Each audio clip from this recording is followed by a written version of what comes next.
السلام عليكم ورحمة الله وبركاته. اللهم صل على سيدنا محمد وعلى آل سيدنا محمد. بداية حبيبي سريعا عشان ما نطولش عليك بالفيديو، ألف مبروك لنادي الزمالك. ألف مليون مبروك لأولاد ميت عقبة. بداية سريعا كده بقول لك: وهل جزاء الإحسان إلا الإحسان؟ كل التحية لمعلق المباراة الجزائري محمد مبارك الذي تغزل في نادي الزمالك وكأنه يتغزل في خطيبته، وأثنى على نادي الزمالك صراحة ما لم يثني عليه معلق مصري في أي مباراة. أثنى على نادي الزمالك وأثنى على أولاد ميت عقبة، أجيالا ثم أجيال ثم أجيال ثم أجيال. فكل التحية لمعلق المباراة. حبيبي سريعا، كما عملت لك بفيديو بث مباشر، يعني ما خنيش حاجة بالتشكيل إلا اللي هو بنتايك. تمام، ما كنتش حاسب حساب بنتايك إنه ما ينزلش. لكن الزمالك بالشوط الأول كان متمسك، بيلعب عقلانية. تقدر تقول أنا قلت لك بالبداية إنه فريق شباب بوليسداد بطيء بالتحضير جدا جدا جدا جدا، فريق بطيء. وقلت لك إنه في مشكلة بدفاع شباب بوليسداد، وقلت لك إنه الزمالك فريق تحولات. واحنا بجوز حاليا بإذن الله من أفضل الفرق في أفريقيا من غير مبالغة بالتحولات. تمام. طبعا إذا تيجي لشباب بوليسداد بالشوط الأول ما كانش ليهم فرص في القائم. الكرة اللي ضربت العرضية اللي مرت بالقائم دي كرة طيشة، عشان تكون عارف. يعني اللاعب قصد يحطها عرضية إنه لاعب يكملها، فكلنا عارفين كرة طبعا كانت كرة بالعرضة. تمام. في عندنا كم كرة كده بالشوط الأول. واحدة لعبد الله السعيد، تسديدة عبد الله السعيد. طبعا بالأول كانت تبعت إخوان بزيرة. الثانية كانت لعبد الله السعيد، ثم هدف بزيرة. طبعا أقول لك إخوان بزيرة، أنا هقول لك حاجة محدش هيقول لك إياها دلوقتي، مش هتسمعها من حد تاني. مسجل الكلام ده عليا، وممكن الطبيب بتاع نادي الزمالك يقول لك عليها. تمام. إخوان بزيرة هدف جميل، لمسة عالمية من ناصر منسي الأسطورة اللي الكل شايفين، الكل قاعد بيطلب أصله ملوش فيها، ده محظوظ. زمان كانوا يقولوا على أيمن منصور كده، خلي بالك. أيمن منصور ده اللي ليه فضل بنص بطولات نادي الزمالك بالذات الأفريقية، كانوا يقولوا عليه أيمن محظوظ، يقول لك ملوش بالكورة. تمام. وكان الكابتن الجوهري دايما يختاروا على راس المنتخب، يعني كانوا يقولوا لك ملوش بالكورة. فهم ماسكين حكاية ناصر منسي دلوقتي، فمش مشكلة، قولوا اللي تقولوه ده ما يهمناش. مش مدخلنا دلوقتي. نيجي للدقيقة 28، هدف خرافي لأخوان بزيرة. الزمالك بظل متماسك. تمام. أنا هقول لك بقى، زي ما بنتكلم على الحسنات نتكلم على السيئات. نجم المباراة رقم واحد حسام عبد المجيد.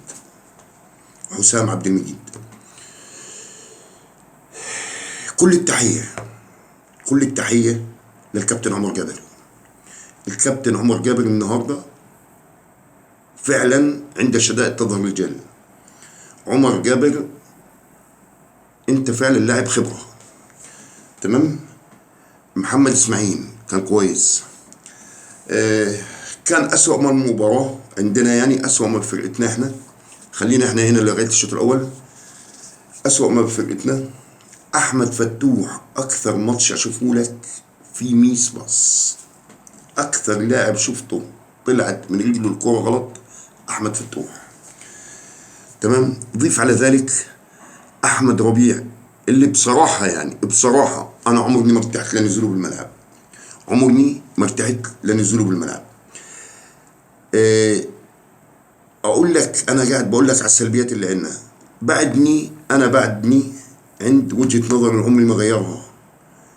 المهدي سليمان اضعف حارس في مصر في الكرات العرضيه، وعامل فيديوهات قبل كده عشان ما تقولش ايه المهدي سليمان ربنا شفع له ان الكوره جت ايه بايد اللاعب. المهدي سليمان حارس ضعيف بالكرات العرضيه. دخلنا الشوط الثاني، طبعا حبايبي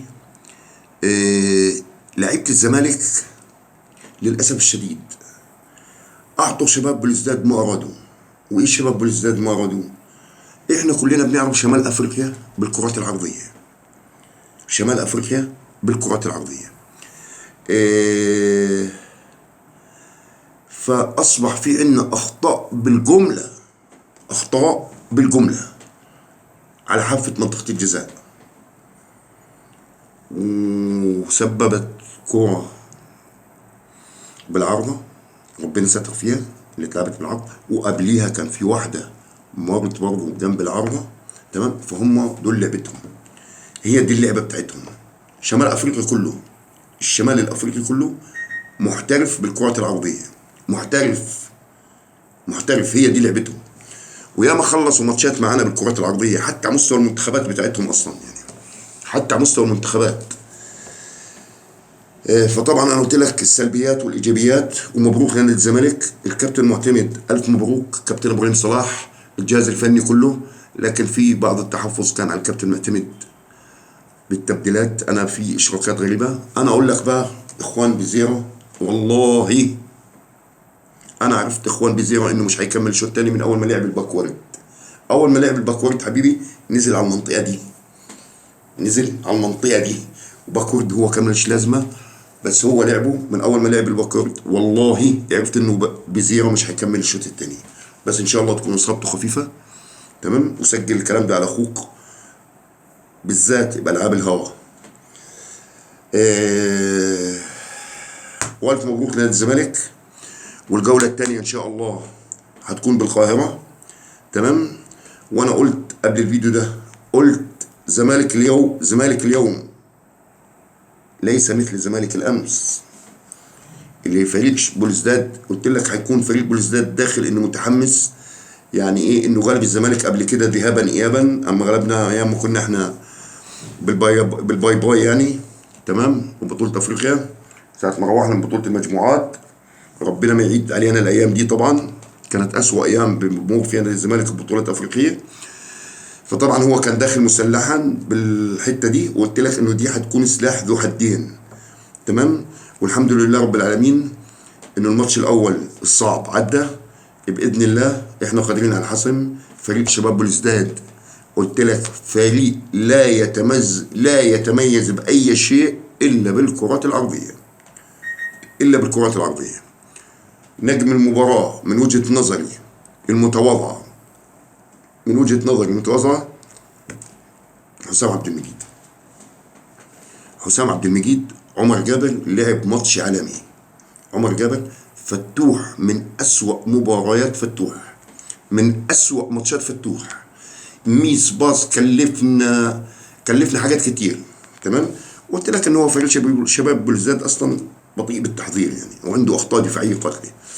حبيب اخوك الف مليون مبروك للزمالك، وان شاء الله تكون الكونفدراليه باذن الله زي ما قلت لك، زي ما اتعودنا نقلب الصفحه ان شاء الله.